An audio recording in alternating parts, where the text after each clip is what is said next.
Let's talk about lead poisoning. When you hear those words, what do you picture? Probably something out of a history book, right? A problem we solved a long, long time ago. But the truth is, it's still here. It's a modern threat, one that's hiding in plain sight, and often without a single warning sign. So that's really the big question we have to tackle first. Is this something we actually left behind in the 20th century?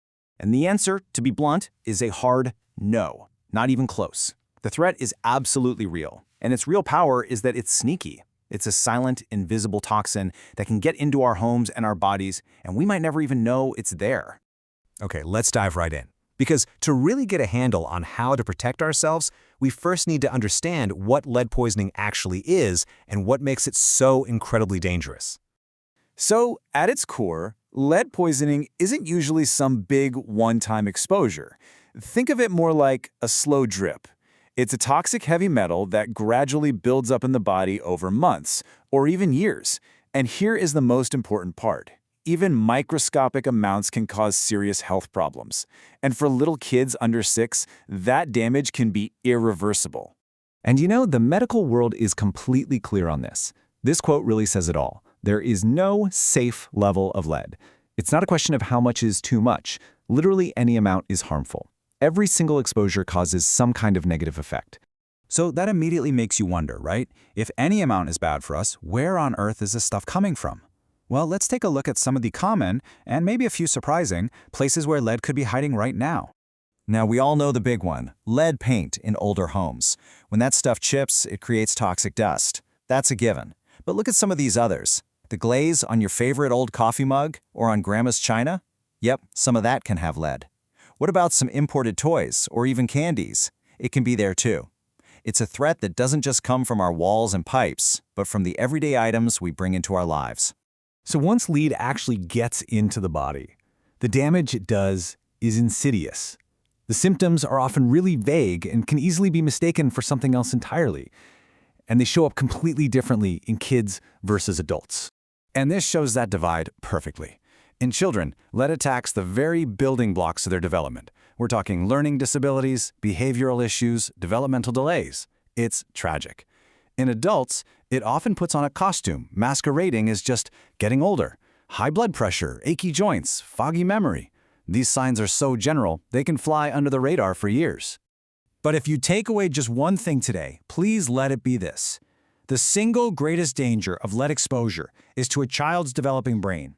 It can cause damage that is permanent, lowering their IQ and affecting their potential for the rest of their lives. And that damage can never, ever be undone.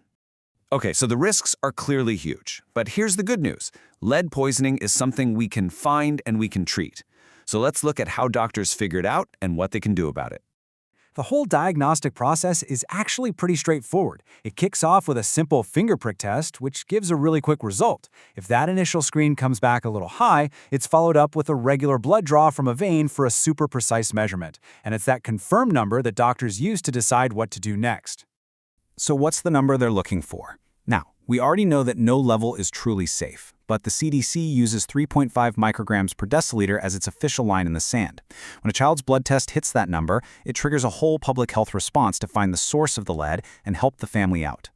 For cases where the lead levels are really high, the main treatment is something called chelation therapy. Now, I know, it sounds really complex, but the idea behind it is actually pretty simple. You're given a special medicine that basically acts like a chemical magnet. It floats through your body, grabs onto the lead particles, and then lets your body safely flush the toxins out. Of course, getting lead out of the body is great, but avoiding it in the first place is way, way better. So let's get to the most important part. What can you actually do to protect your home and your family?